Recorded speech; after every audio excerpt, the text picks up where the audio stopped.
Quand j'étais jeune, lors de l'automne, j'allais souvent dans les bois, admirer le paysage et lire des beaux livres. Et puis un jour, mon père, lors de mon anniversaire, m'offrit un livre tout particulier. Ce livre avait pour nom, en grosses lettres, Tolkien. Plus petit, écrit en jaune, il y avait Seigneur des Anneaux. Le livre paraissait très vieillard et très peu intéressant pour un jeune de mon âge qui venait de finir les Harry Potter et d'autres livres fantastiques. Mais je me suis dit qu'il bien il pouvait quand même être bon, donc je m'en allais cette journée-là dans une forêt avec le livre. Je marcha plusieurs kilomètres et j'arriva enfin à la dite forêt. Dans la forêt, il fallait marcher encore quelques kilomètres et nous arrivions sur une belle roche avec plein de feuilles aux alentours qui me permettaient de m'asseoir et de lire tranquillement, paisiblement, éloigné de la forêt et de toute chose humaine. Lorsque j'ouvris le livre, je fus d'abord dégoûté par les premières pages qui décrivent une sorte de hobbit et des habitudes assez bizarres. Mais je me suis dit, eh bien, c'est le début d'un livre, c'est jamais très bon. Je commençai à lire donc. Je me plongea dans une histoire fantastique qui se nommait Le Seigneur des Anneaux, la communauté de l'anneau. Ce livre est pour moi très important, car c'est l'univers qui me fit découvrir que ce n'était pas l'imagination qui avait des limites, mais ce que les personnes en pensent qu'il y a des limites. Donc, je lis le livre, je passa des heures et des heures à lire, jusqu'au moment précis où mon personnage préféré, Frodon, quitta la comté. Ça me rappelait énormément ce que je faisais tout le temps. Aller dans une forêt, essayer de m'évader, juste pour vivre quelque chose. Et j'ai compris l'histoire de Frodon à cœur, car ça me représentait énormément. Donc, je lis. Et pour être franc, je me souviens même pas lorsque je me suis arrêté. Je sais juste que j'ai lu pendant des heures et des heures, jusqu'à arriver à la partie 2 du livre. La communauté de l'anneau a été créée et Frodon doit partir en Moria. Je ne vous parlerai pas plus de ce livre car aujourd'hui c'est le sujet de cette vidéo et là nous sommes juste dans l'intro, mais ce livre a une particularité chez moi. Ce fut le premier livre que j'ai tellement rentré à l'intérieur que je voulais y vivre.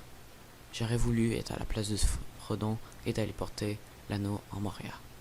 Le problème étant que c'était un livre inventé par une personne, mais tout de suite après, lorsque j'ai fini le livre, je pense une semaine après, je retourna voir mon père et je lui demanda la suite. Et il me répondit tout simplement, viens-t'en, on va à la librairie.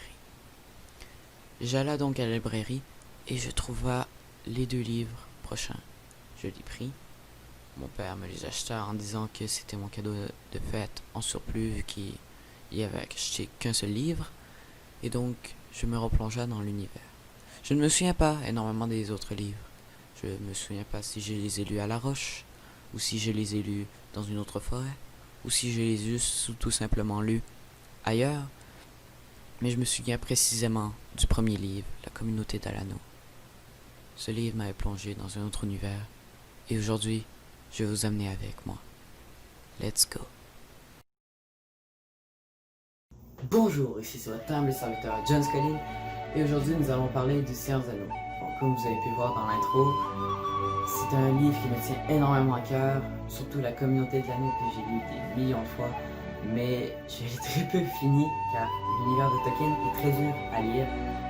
Et pour ceux qui n'ont pas lu le livre, je vous conseille énormément de le lire, mais accrochez-vous car c'est très dur à lire. Mais alors, aujourd'hui nous allons parler surtout de ce qui se passe dans le livre.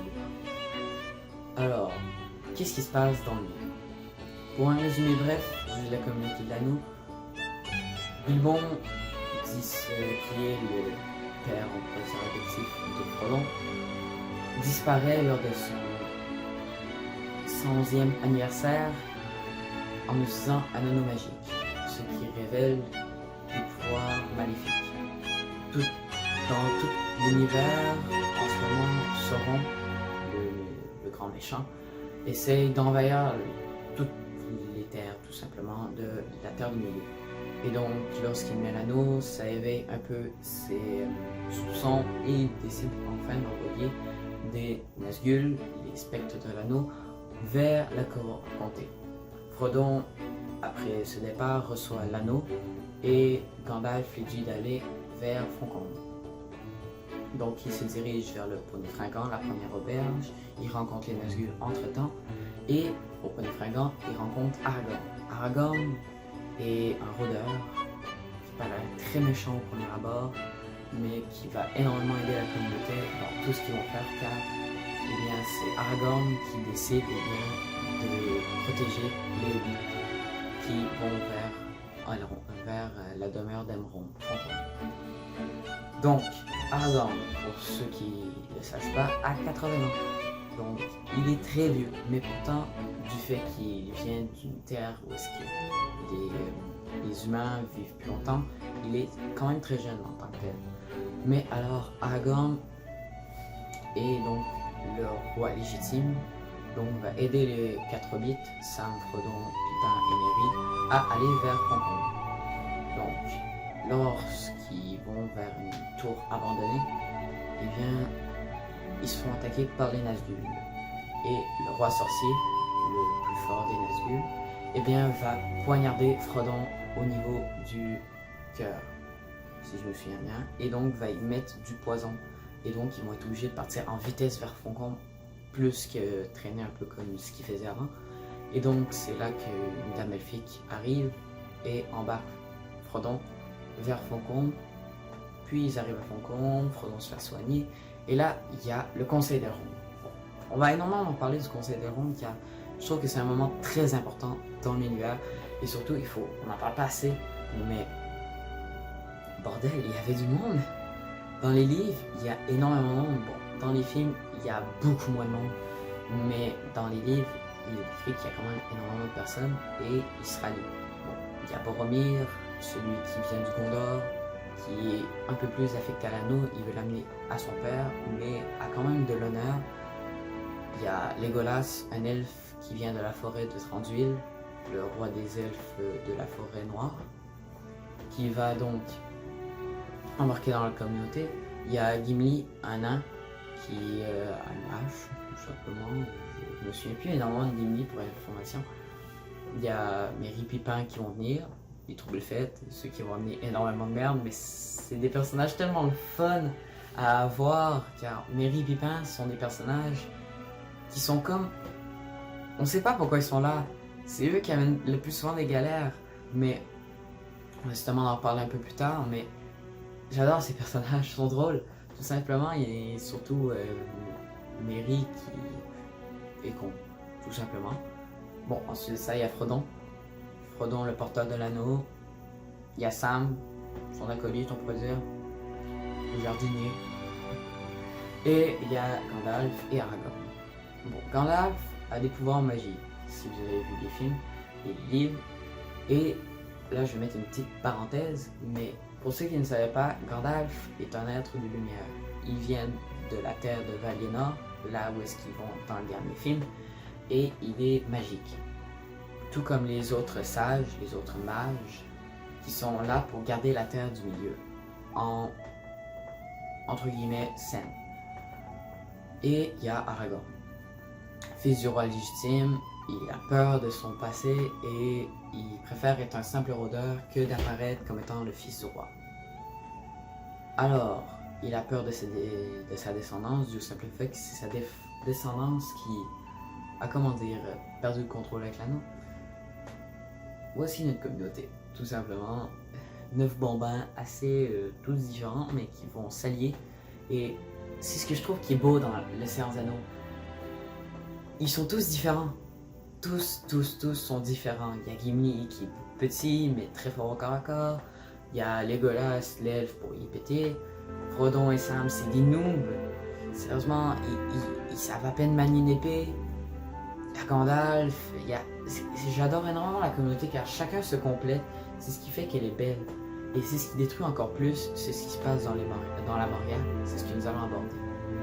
Bon, ils vont essayer de passer par plusieurs chemins, mais ils vont finir dans la Moria, qui a été déjà détruite par des orques. Donc ils se dirigent et eh bien, ils appellent, comment dire, Merry Pippin et appellent les orques qui débarquent, et donc la communauté doit fuir à toute vitesse, et sans faire pas exprès, ils vont réveiller un balrog. Bon, la balrog, les balrogs, ça dépend, il me semble que c'est un balrog, eh bien, c'est un être aussi millénaire qui a été créé par Morgoth, le prince des ténèbres, on pourrait dire. Sauron a été créé aussi par Morgoth. Et donc, ce sont la flamme et l'ombre. Ils sont énormément puissants. Et sérieusement, je vous conseille énormément de lire le Silmarillion. On en parlera à la fin, mais juste pour savoir ce qu'est le Balrog. Gandalf est obligé d'affronter le Balrog et malheureusement, il perdra la vie lors de l'affrontement en tombant du pont. Bon, la communauté est détruite, mais ils doivent avancer. Et bien que j'adore Gandalf, je trouve que le moment où est-ce que la communauté est détruite, je trouve ça très beau, personnellement. Lorsque Boromir essaie de prendre l'anneau à Frodon et comprend son erreur et décide de se sacrifier, c'est un passage que je trouve très important. Ce n'est pas juste la mort d'un personnage, mais c'est aussi l'accomplissement. Car Boromir a décidé de laisser son but pour sauver les autres. Et bien que la plupart des personnes ne l'aimaient pas avant, eh bien, je trouve qu'il a une très belle fin et sérieusement, merci Tolkien pour ça. Il y a aussi, eh bien, Frodon et Sam partent tout seuls vers la Moria et le reste de la communauté va devoir choisir de les protéger. Et c'est exactement là que se finit le Seigneur des Anneaux, la communauté de Bon, là on va parler plus en général, car là je viens de faire un résumé assez rapide, mais quand même assez long, de ce qui s'est passé dans le Seigneur des Anneaux. La communauté de l'anneau, donc là on va embarquer dans les théories. Théorie numéro 1, la théorie des aigles. Bon, autant avant d'avoir lu les livres, je n'étais pas capable, j'adorais cette théorie en fait. Et elle était symbolique, et surtout du fait que j'ai regardé les films en anglais. Eh bien, fly your fool veut dire voler, pauvre fou, tout simplement. Et c'est vrai que ça fait très symbolique, il y a beaucoup d'indices qui pourraient dire que la théorie des aigles serait valide. Mais je suis obligé de la détruire car j'ai lu les livres et les aigles appartiennent à un dieu. Et ils sont pas là pour aider la communauté, ils viennent chercher certes Frodon et Sam lors de la fin, mais ils n'avaient pas le choix. Ils devaient sauver ces êtres, car Gandalf leur avait demandé. Il y a aussi Gandalf, ils viennent le chercher, mais encore une fois, techniquement Gandalf est un attribut aussi de lumière, donc il devrait aller le chercher.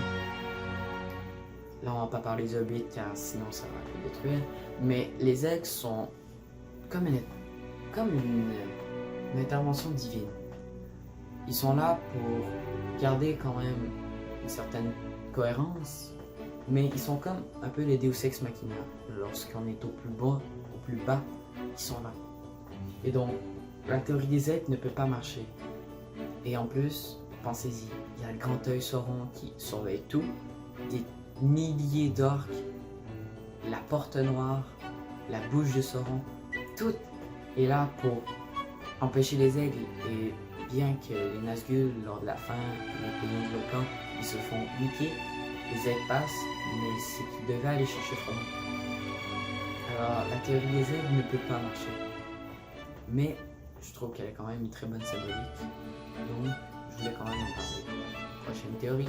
On va juste en faire deux dans cette vidéo, désolé, il n'y a pas beaucoup de théories. Prochaine théorie. La théorie du spectre de l'anneau. Alors, cette théorie paraît très symbolique et personnellement, je ne peux pas la démentir. Mais c'est lorsque j'ai vu les films que ça paraît beaucoup plus logique. L'anneau aurait une force maléfique qui rentrerait dans les personnes et prendrait contrôle d'eux. Ça prend exemple avec Gollum qui a une deuxième personnalité. Et cette deuxième personnalité-là serait justement l'être maléfique qu'il a dans l'anneau. Et c'est pour ça qu'il a autant eu de changements physiques. C'est pas juste pour s'adapter à son environnement, c'est aussi sûrement l'être maléfique qui l'a fait changer mentalement et physiquement pour pouvoir essayer de garder l'anneau le plus longtemps pour que Sauron puisse aller le prendre. En plus, si vous avez bien remarqué, lorsque Bilbon prend l'anneau, voit l'anneau au trou de Frodon, je vais mettre une image ici, comme vous pouvez le constater, il a comme des traits de Gollum. Et c'est ce qui donne encore plus le fait que cette théorie pourrait être vraie. Et pour finir, lorsque Frodon et Sam sont à la Moria et Frodon est comme possédé, et bien c'est encore plus logique. Il est possédé par l'être maléfique qui veut aller redonner l'anneau à Sauron.